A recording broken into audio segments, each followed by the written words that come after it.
The key turned with a crisp click. For 1 second, Harper Lynn thought nothing of it. Just another weekday morning, just another homecoming after work. But as the door swung open, the world she knew ended. The first thing wasn't sight. It was smell. A wave of rancid metallic rot slammed her nose like spoiled meat left in the summer sun amplified by forced air. The stench hit the back of her throat, sharp and acidic, and her stomach clenched instantly. She gagged, her knees buckled. Then came the sight. The polished oak floors she had spent months sanding and sealing were drowned in a screaming pink.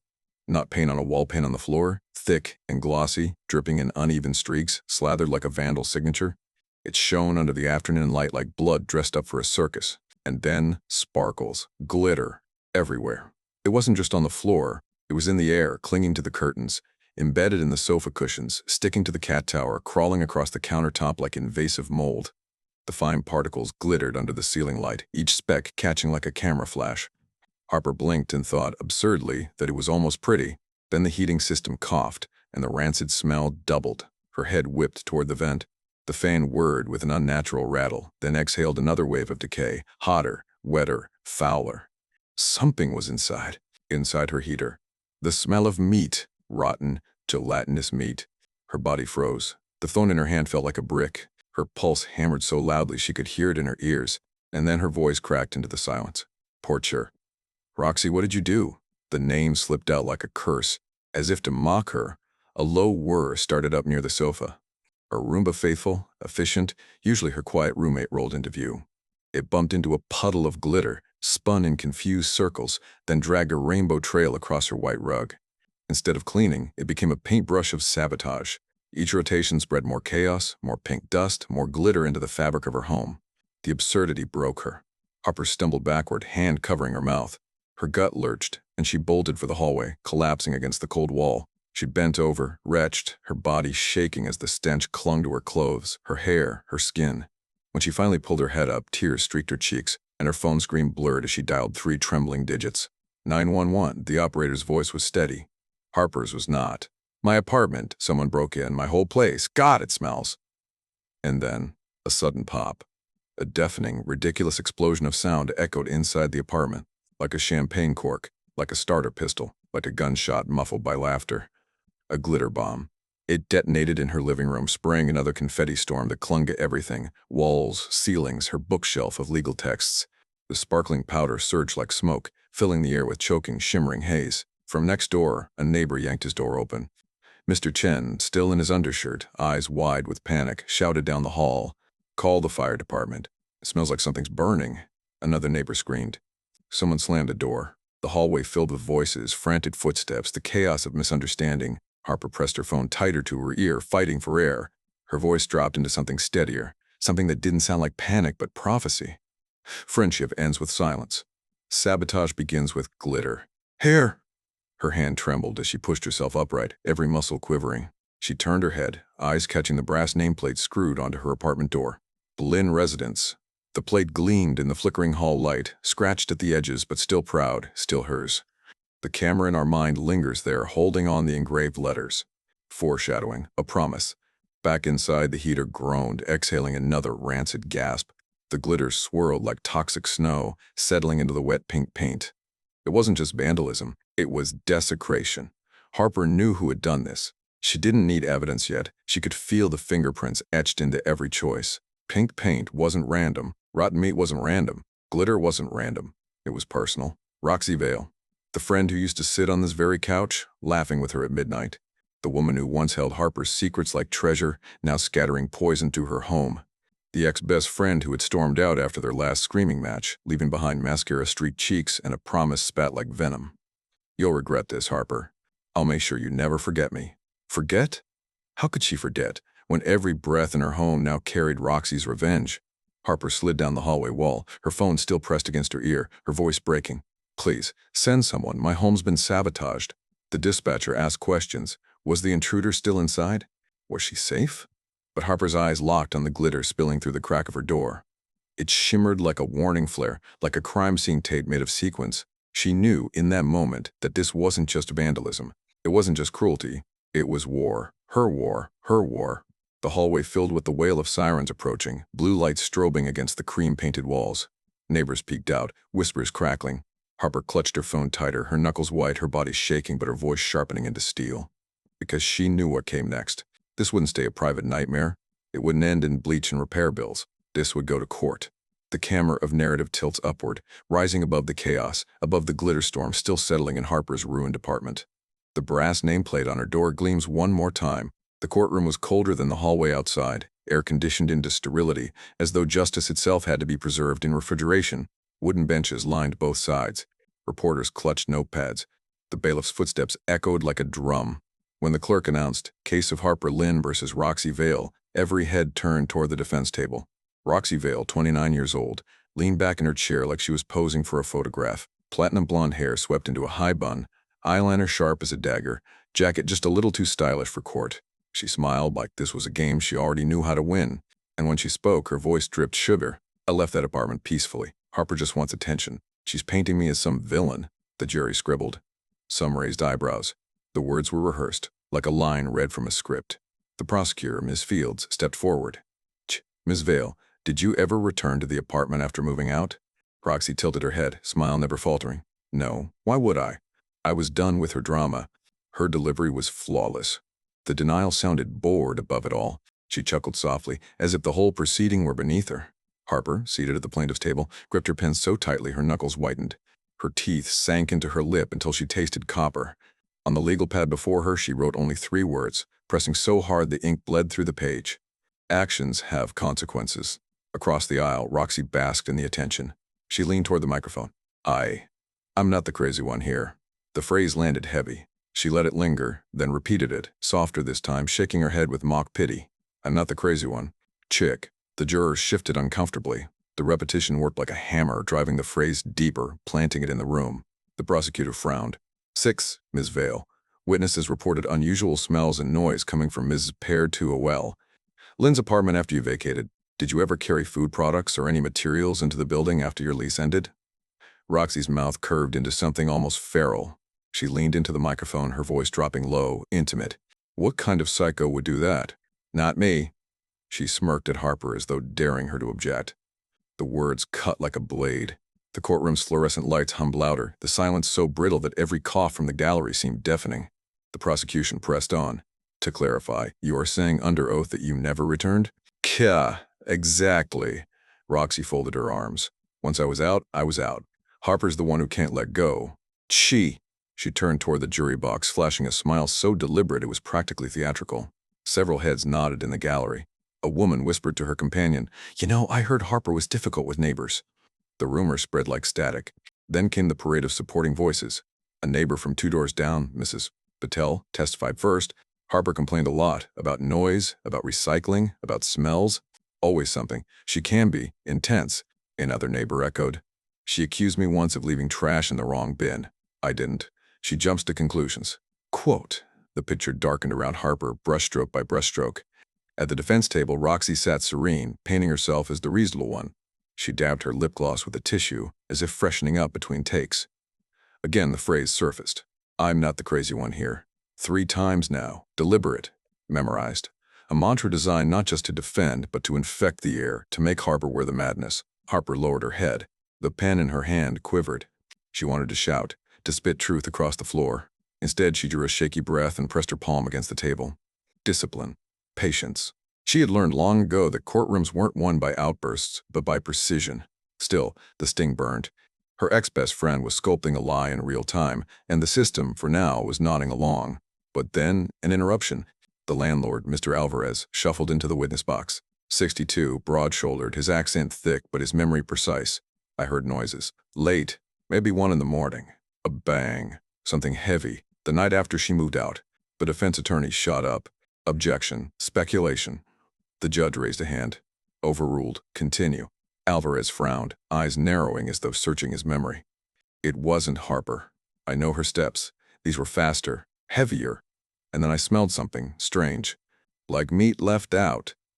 A ripple ran through the gallery. For a moment, Roxy's smirk faltered. Just a flicker, gone as soon as it came. But Harper saw it. The prosecutor latched on. "So, to be clear, Mr. Alvarez, you heard unusual activity in Miss Lynn's apartment after Miss Press Vale had officially vacated?" "Cass, yes, that is correct. It was a crack, small but undeniable. Roxy leaned toward her lawyer, whispering furiously. Her composure frayed for the first time, the smile twitching at the edges. But then she snapped back, sitting tall, voice slicing through the pause. He must be mistaken. I told you, I'm not the crazy one here. Fourth time. Louder. The phrase grew desperate, almost shouted, no longer sugar but acid. The jury shifted again. Some scribbled notes with new intensity. Others looked uneasy, no longer charmed. Harper raised her eyes, finally meeting Roxy's across the aisle. Her lip was bleeding where she'd bitten down, but she let the blood mark her resolve. She whispered under her breath, words only for herself, but words that carried like thunder in her chest. Actions have consequences. The scene settled into tense silence. The judge called a recess. The gavel struck, echoing like a warning shot. Reporters swarmed out of the room, already typing headlines. Vale denies sabotage, claims ex-friend obsessed. Harper remained in her seat, unmoving. Around her, the narrative had tilted, twisted, turned against her. The lie was winning, for now. But lies, she knew, were fragile. They glittered bright. They stuck to everything. And eventually they choked the liar who breathed them. The courtroom was still buzzing from the recess when Harper Lynn rose from her seat. 31 years old, slender frame wrapped in a gray suit, dark hair pinned back with meticulous care. She looked more architect than litigator, more designer than warrior. And yet, when she placed her palms against the oak table and stood, the air shifted. The judge adjusted her glasses. Truss, Ms. Lynn, you may proceed. Harper's voice was not loud. It did not crackle with fury or break with tears. It was steady, low, deliberate, so different from Roxy's performative charm that the contrast itself commanded attention. Your Honor, I'm not here for sympathy. I'm here for truth. And truth leaves evidence. The words hung, resonant, as though spoken into stone. A few jurors leaned forward. Reporters paused their typing. The gallery, which had been humming with whispers, quieted. Even Roxy, mid-smirk, blinked at the sudden gravity. Harper slid a document across the table toward the clerk. Sex. The heating system in my apartment is managed by a licensed HVAC company. Every quarter, they file a maintenance record. I request a preservation order for the most recent inspection logs to ensure this evidence is not lost. The prosecutor frowned, flipping through notes. Preservation orders were not typical in civil cases like this. Harper knew it, and so did the court. But she continued, voice precise. Chalk. New York Landlord-Tenant Law Section 235 prohibits willful tampering with property post-lease. This is not a private roommate spat. It is criminal mischief, and it cannot be brushed aside. A ripple ran through the courtroom. Someone in the gallery whispered, criminal mischief? The phrase sounded heavier than vandalism, more deliberate, more damning. The prosecutor hesitated. Then, reluctantly, asked, we acknowledge the request for preservation. The court may consider. The judge nodded slowly. The bailiff scribbled. Across the aisle, Roxy's composure cracked just slightly. Her jaw tightened, her lips pressed together, eyes narrowing in irritation. She leaned into her attorney, whispering sharply. Harper turned her gaze on her ex-friend. Her eyes no longer trembled. They burned. You wanted glitter to bury me. But glitter sticks to everything, including the law. The words sliced across the room, sharp as glass. Roxy flinched, then forced a laugh that rang false. Harper did not break stride. She placed one hand firmly on the thick, worn copy of New York penal law that sat on her table. She didn't raise it, didn't slam it, just rested her hand there, grounding herself in the text, like a priest laying palm on scripture. You can paint the floor pink, but you can't repaint the law. The room stirred. Reporters underlined the quote. A juror scribbled it verbatim. It was the kind of phrase that escaped the courtroom and landed in headlines. For a long moment, Harper let silence carry her words deeper. Then she pivoted, her tone sharpened with deliberate clarity. Your Honor, opposing counsel portrays this as hysteria. But hysteria doesn't purchase gallons of pink paint. Hysteria doesn't buy raw meat at 2 in the morning. Hysteria doesn't trigger glitter bombs timed to explode inside HVAC systems. Those are choices. Choices leave trails. Trails lead to evidence. Faw. The prosecutor tried to object. Argumentative, but the judge lifted a hand. Overruled. Continue. Harper's voice never wavered. This case isn't about broken friendship. It's about sabotage. And sabotage, under law, is not tolerated. I ask this court not to dismiss, not to trivialize, but to preserve every shred of evidence before it is conveniently lost. The room rustled again. The word sabotage stuck, heavier than drama, sharper than revenge. Roxy's nails clicked against the defense table, each tap betraying her slipping patience. She tried to smirk, tried to roll her eyes, but her posture betrayed the tension rising under her skin. Harper finally stepped back, drawing a breath, steady but resolute. Her final words landed like a gavel themselves. I know this court better than you think. Corrective inhale. Rating, cool coca. The statement was ambiguous, loaded, foreshadowing. The gallery exchanged glances. What did she mean? Roxy scoffed loudly, muttering, "She's bluffing." But the seed was planted. For the first time since the trial began, the narrative shifted. The courtroom no longer saw Harper as the fragile victim cowering under lies. They saw a woman who understood the system, who could wield its language with precision, who could turn evidence into a weapon sharper than spite. And they saw cracks in Roxy's facade. The judge cleared her throat. Court will reconvene tomorrow morning. The motion for preservation is under advisement. The gavel fell. Reporters rushed for the door, already texting quotes. A young clerk whispered to another, "She doesn't sound like a victim. She sounds like something else." Harper gathered her notes calmly, her hand brushing once more against the penal law book before slipping it into her bag. Her lip was still split, her body still trembling faintly from earlier, but her eyes held steel. The lie had reigned all morning. Now the shift had begun. The courtroom returned from recess with the sluggish weight of routine. The jury shuffled back into their box. The gallery refilled with murmurs. The bailiff's shoes clicked across the floor. For most trials, the second act of the day was where the energy dipped, where everyone settled into fatigue. Not this one. Harper Lynn rose before the judge could even call the next witness. She moved with deliberate calm, sliding her chair back, smoothing the crease of her gray suit. Her expression was unreadable, not trembling, not triumphant, controlled. "Your Honor, before the court proceeds, I need to clarify my standing." The room tilted into stillness. Even the prosecutor looked confused. Harper reached into her bag. Fingers steady, eyes forward. She drew out a leather case, simple, worn from years of use. She flicked it open with a practiced gesture, and the object inside caught the overhead lights. Slow motion, a gleam of silver, a flash across polished plastic. The name embossed in black letters. Harper Lynn, Esq. Essex-Tuary, State of New York. State of New York. The card glowed under the sterile lights, its edges haloed by reflection. For 5 suspended seconds, the entire courtroom forgot to breathe. The young clerk at the side table jolted, pen slipping from his fingers. The clatter against the floor echoed far louder than it should have. His whisper broke the silence. She's an attorney." The words rippled like a stone in water. Heads turned. Reporters scrambled for their phones. A juror's mouth fell open. The judge leaned forward, adjusting her glasses, reading the card as the bailiff carried it to her bench. She studied it, nodded once, and returned it with solemn recognition. "First," asked, verified. A thunderclap and a single word. Roxy Vale froze. Her smirk collapsed, her jaw slackened, color draining from her cheeks. She looked suddenly small, like a child caught mid-prank. Her hand gripped the edge of the table so tightly her knuckles whitened. No, she's lying." "She can't be," Roxy hissed at her attorney, but her voice wavered, high-pitched, brittle. The defense lawyer swallowed hard, eyes flicking between his client and Harper, the calculation already flashing across his face. He had just realized the battlefield was not what he thought it was. Harper didn't gloat. She didn't smile. She simply placed the card flat on the table before her, her hand resting lightly on it, as if it were both shield and sword. "I have practiced law in this state for 7 years. I am not a stranger to this court. I understand the rules of evidence, the obligations of truth, and the gravity of perjury." The gallery gasped. The reporters scribbled furiously. Hashtags were already writing themselves. "Lawyer v. Saboteur." Harper's voice deepened, every word weighted with authority. "Eek. I stand before you not only as a victim of sabotage, but as an officer of this very court. And I will not allow lies to eclipse evidence." The camera of imagination panned from Harper to the bench itself, the high-backed chair where the judge sat, and, just to the side, an empty seat reserved for visiting magistrates, empty but not irrelevant. The image suggested inversion, foreshadow. The powerless turned powerful, the accused turned accuser. The symbolism was inescapable. Roxy muttered, "She's bluffing. This is just theatrics." But the words were hollow, her eyes darting, panic blooming. Harper let the silence hold her revelation like a spotlight. She did not raise her voice. She didn't need to. Authority wrapped around her naturally now, recognized by the law itself. The judge finally spoke, tone firmer than before. "Proceed, Counselor Lynn."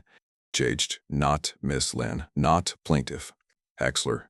The word landed like a seismic shift. Roles had been redrawn.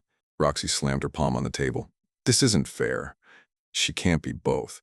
The judge cut her off, gavel rapping once. "Cage, Ms. Vale, order." But order had already collapsed for Roxy. Her face was pale, lips trembling. For the first time since the trial began, the room wasn't bending toward her narrative. It was bending toward Harper's. The reveal was more than credentials. It was a reversal of gravity. Harper spoke again, voice calm, deliberate. "Sss. I know this court better than you think." The callback, chilling now that its meaning was clear. Every eye was on her. Every phone in the gallery lifted, thumbs flying, recording the moment for the world beyond these walls. Roxy slumped into her chair, mascara smudging as her composure dissolved. The saboteur who once painted pink floors and planted rotten meat was now cornered, not just by evidence, but by the very architecture of justice. Harper Lynn was no longer framed as victim.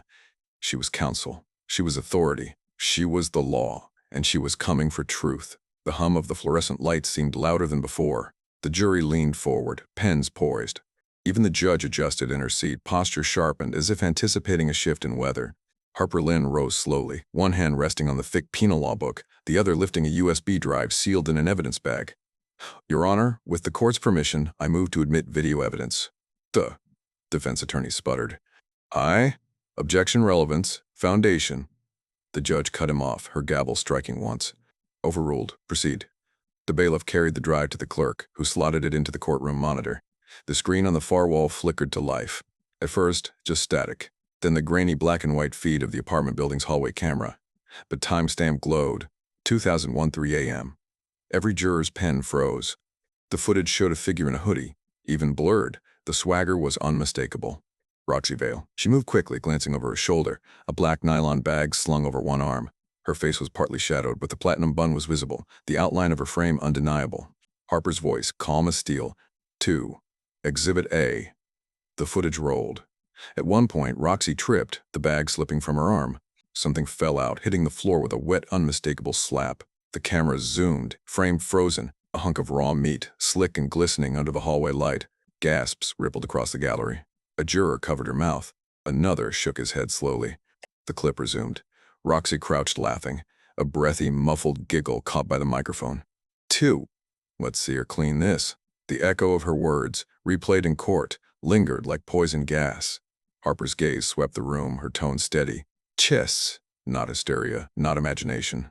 Evidence. The montage continued. So Exhibit B, freeze frame of a Home Depot receipt, projected huge on the screen. Bold letters read, pink interior floor paint R.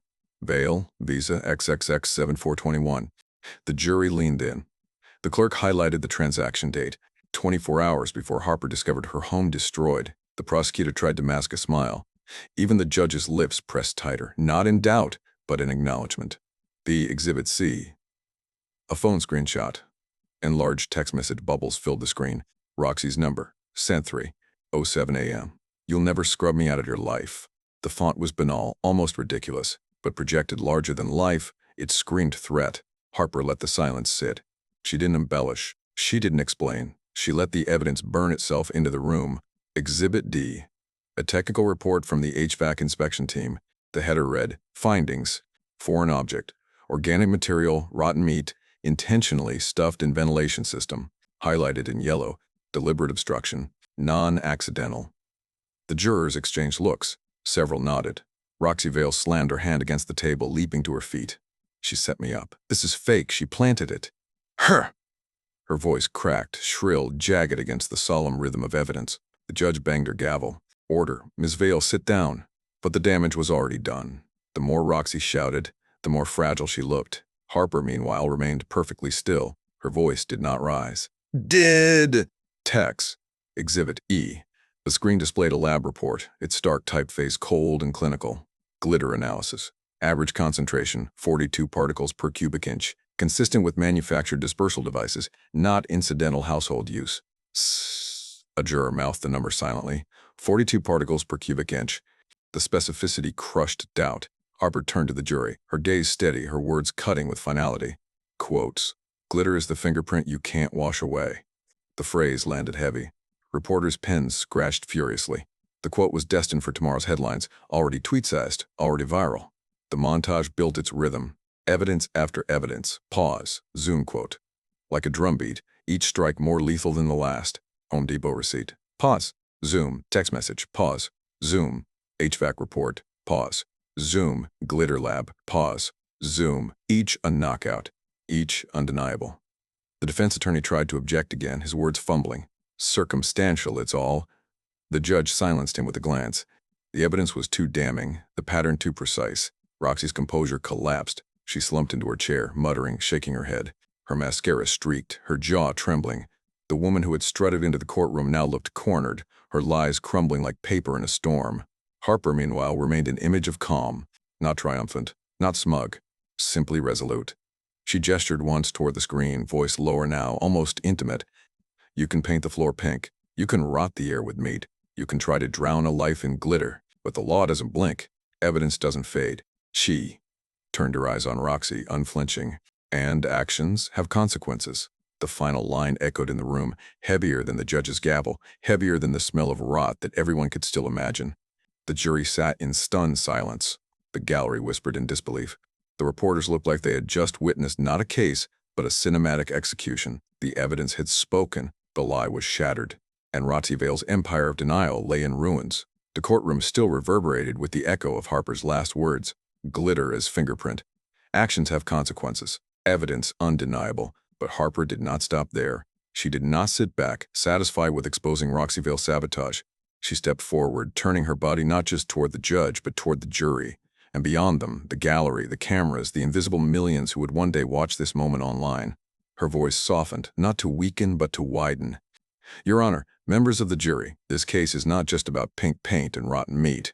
It is about how civil harassment cases are ignored, dismissed as personal drama until property is destroyed, until someone's home is desecrated.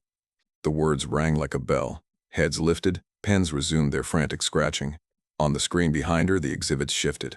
No longer the meat, the paint, the receipts. Instead, letters appeared in bold white text on black background. 68% of civil harassment victims in New York report no follow-up from police. Gasps murmured through the gallery. Harper let the number hang. 68%. That's not a statistic. That's a failure. The text dissolved, replaced with another figure. Average cleanup cost after property sabotage, $12,000 time. Harper gestured toward it, her hand slicing the air. $12,000. The price of silence. The price of inaction. Not covered by insurance. Not reimbursed by landlords. Not absorbed by the state.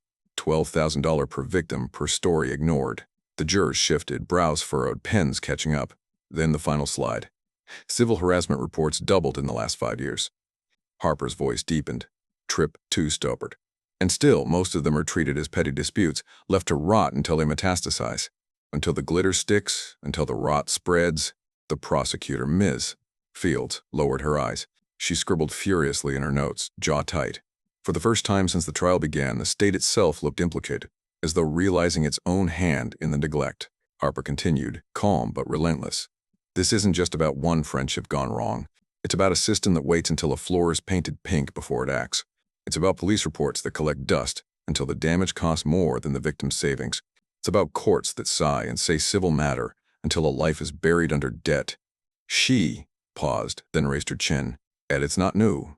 The Department of Justice Civil Rights Division has already stepped in across this country. Cities forced to sign consent decrees after failing to protect victims of harassment and abuse. Federal oversight was necessary because silence had become policy. The room stiffened at the mention of the DOJ. This was no longer a small squabble. This was systemic negligence with national echoes. Harper's words carried the weight of case law, but her tone carried the ache of lived reality. Doc. In Baltimore, in Ferguson, and East Haven, federal monitors were installed because systems chose silence. Because victims were told to let it go until their homes, their lives, their dignity were destroyed. She turned her eyes directly toward the jury box, one by one, gaze unflinching. Do not let silence be policy here. Do not let this courtroom join the numbers of those who ignored until it was too late. The gallery stirred. The gallery stirred. Reporters typed faster, one mouthing the words, "Do not let silence be policy," as though testing its headline weight. The prosecutor shifted again, shoulders hunched, her pen moving with desperate speed. She was no longer building a case against Harper's testimony. She was documenting a reckoning. Harper softened her tone, almost a whisper, though every corner of the courtroom seemed to hear it amplified. Roxy Vale's one woman, but she is not the whole problem. She is the spark. The system that let her sabotage metastasize unchecked. That is the fire. She. Let silence follow like a held breath. Then she closed the loop. This case is not an accident. It is a design. A design where victims are trivialized until their lives are glitter-bombed into unlivable chaos. And designs can be dismantled, if we choose. The word design carried weight.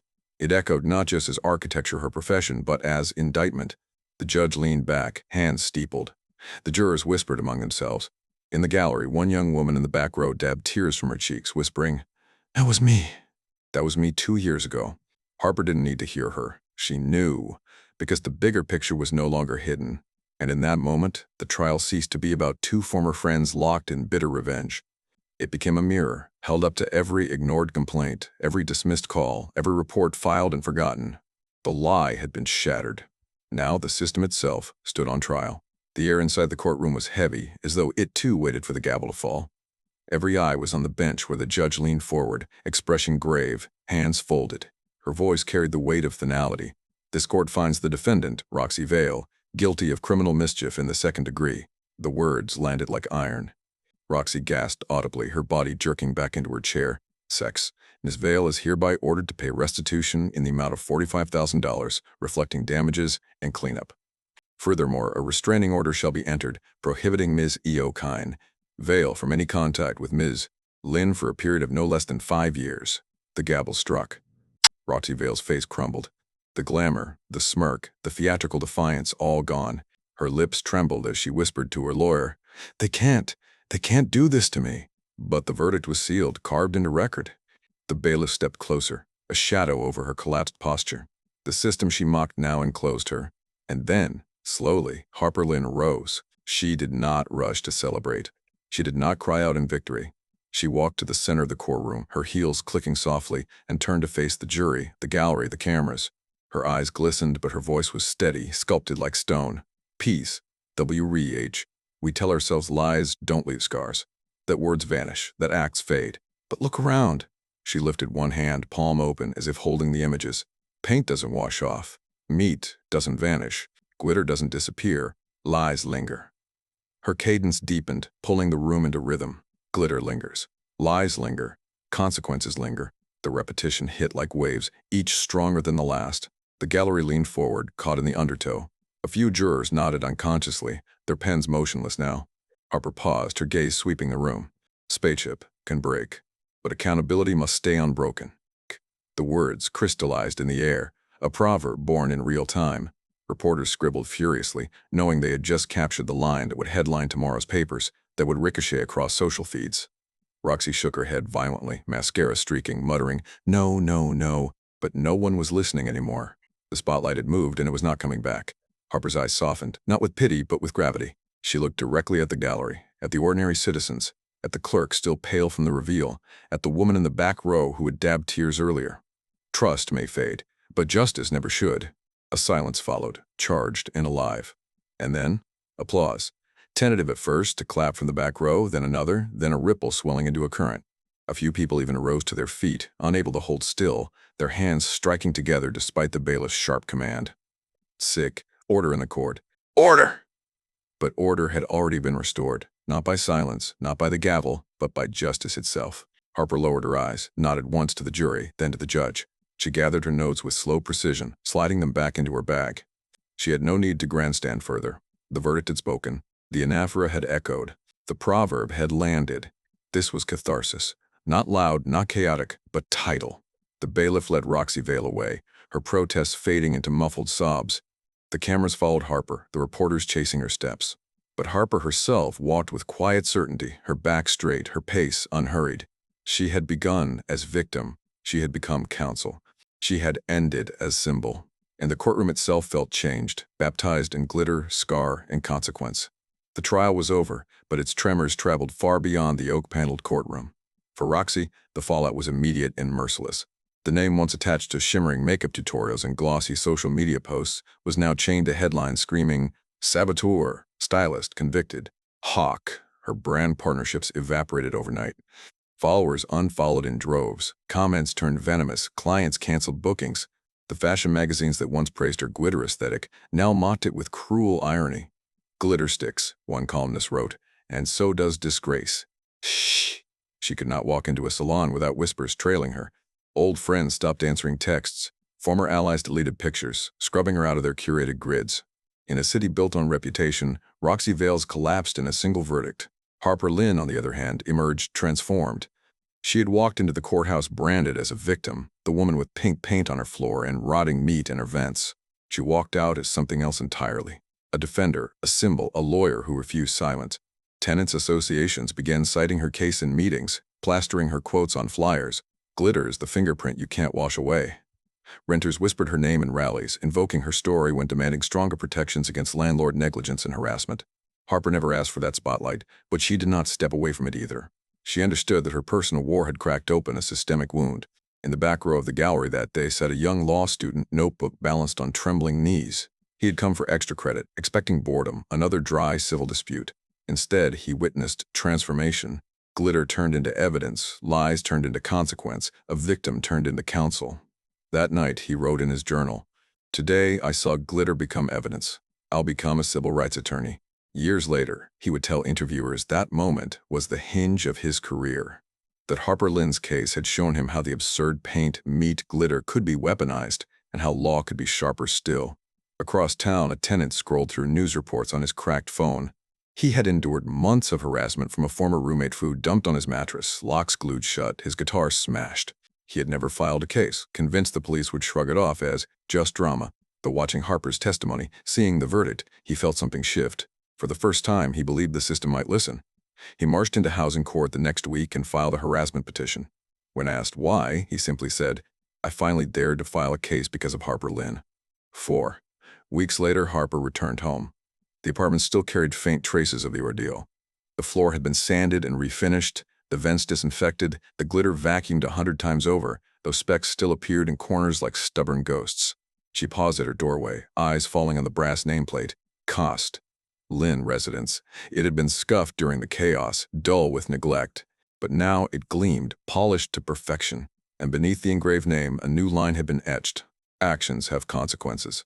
The phrase that had carried her through scribbled notes, whispered breaths, courtroom fire, now immortalized in metal, shining under the hallway light.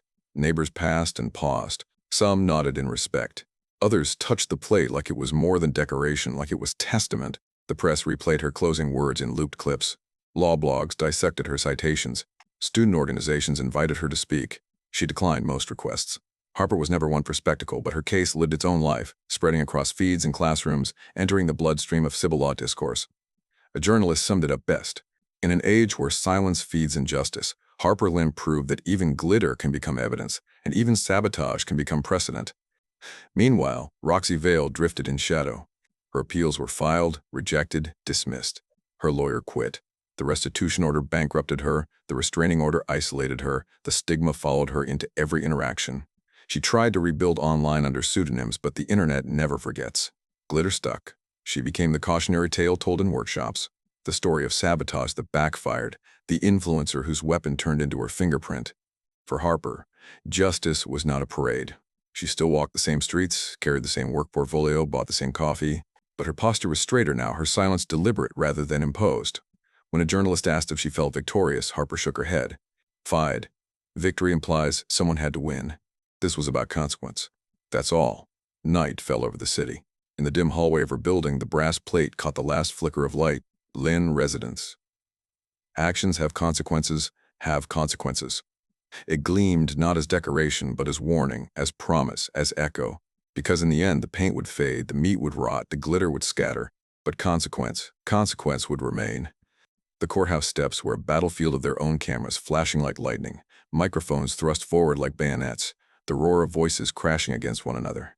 Harper Lynn stood at the center, back straight, hair pulled tight, gray suit immaculate under the harsh glare of bulbs. The chaos pressed against her, but she did not flinch. She lifted her chin, her eyes scanning the crowd, then locking on the nearest camera lens. Her voice cut through the storm. Silence only feeds injustice. Lies kill faster than fists. Share this story so no one ever scrubs pink paint off their life alone. The crowd quieted. Reporters froze, pens hovering midair. It wasn't a soundbite, it was a charge. Harper's gaze shifted, then sharpened. She stared directly into the lens, breaking the invisible barrier. If you're watching this, maybe you've been sabotaged by someone you trusted. Hear me, glitter may stick, but so does justice. Share this story. It was no longer courtroom testimony. It was conversation, personal, intimate, addressed not to strangers but to survivors.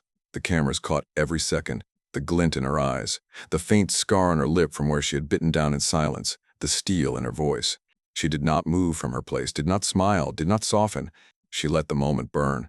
Then the words that had carried her through scribbled notes, whispered prayers, and courtroom fire. 5. Actions have consequences. Tonight, consequence finally caught up. The flashbulbs erupted again, but Harper had already turned, stepping down from the podium. She didn't wait for questions. She didn't need applause. Her message had been delivered, not to the reporters, not to the gallery, but to everyone who had ever felt the weight of silence. And in the echo of her words, carried on airwaves and timelines, the call to purpose resounded. Share this story so those who were silenced can finally be seen.